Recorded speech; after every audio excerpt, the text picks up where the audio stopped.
When they saw Jesus bring Lazarus back to life, lots of people believed in Jesus. But that made the religious leaders mad, and they plotted to get rid of Jesus. One night, Jesus and his friends went to a garden called Gethsemane. Jesus wanted to pray.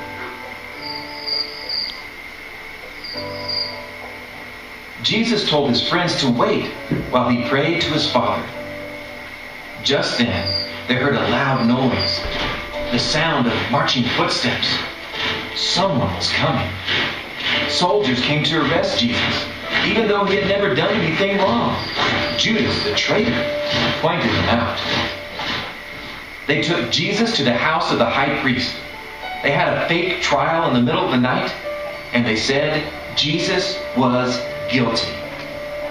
They yelled at Jesus and called him names. They spit on him and slapped him. They tied his hands together and took him to stand before Pilate, the Roman governor. Pilate didn't think Jesus had done anything wrong, but the crowds didn't care. They wanted to crucify Jesus. Pilate washed his hands of Jesus and ordered the Roman soldiers to take Jesus away. Judas, who had betrayed Jesus for 30 silver coins, felt terrible for what he had done. He threw the coins on the ground. The Roman soldiers beat Jesus and hurt him. Then they led him away to be crucified.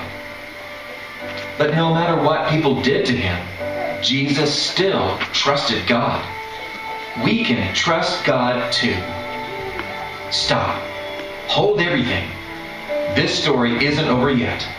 Trust God.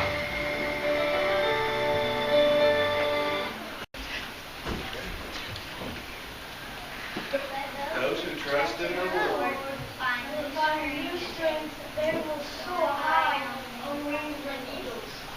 Very good. You guys are awesome.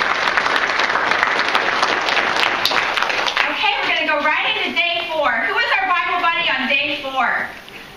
Who remembers? Yeah. Do you remember? Who is our Bible buddy? Yes. This guy right here. What was his name? Apollo. What is Apollo? Okay.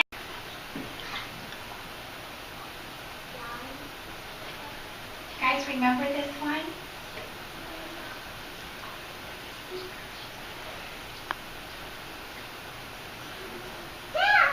What's going on, Mary? Okay. Jesus was on the cross, but what happened? He rose, didn't he? So he was here, but now he's risen. Awesome. Now we're going to watch our spotlight video from day. After Jesus was arrested, the Roman soldiers forced him to carry a heavy wooden cross through the city. Crowds stood along the road and yelled, "Crucify him! Crucify him!" They went to a place called Golgotha, which means place of the skull. That's where they crucified Jesus and 2 criminals. The soldiers nailed his hands and feet to the cross. He hung on the cross for hours. At noon, darkness fell across the whole land. At about 3 o'clock, Jesus cried out, and then he died. At that moment, the earth shook and rocks split apart. It was a terrible earthquake. The Roman soldiers were terrified. One cried out, "This man truly was the Son of God." Jesus' friends were so sad. They wrapped his body in linen cloth and laid it in a new tomb. They rolled a giant stone in front of the tomb's entrance.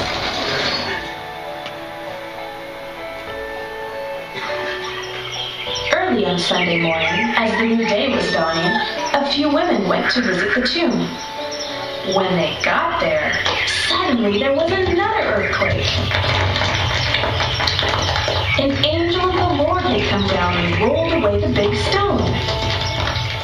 The angel's face shone like lightning, and his clothes were white as snow. The angel said, "Don't be afraid. I know you are looking for Jesus who was crucified. He isn't here. He is risen from the dead." The women were so happy. They ran to tell their friends that Jesus was alive. Jesus died to take the punishment for the wrong things we all do. When we tell Jesus we're sorry, he'll forgive us. And when we believe in Jesus, we can live with him forever in heaven. That's great news. In fact, it's such great news that Jesus says to tell everyone about him. Jesus' friends were sad when he died, but then they were happy when he came back to life. They learned that no matter what happens, trust God.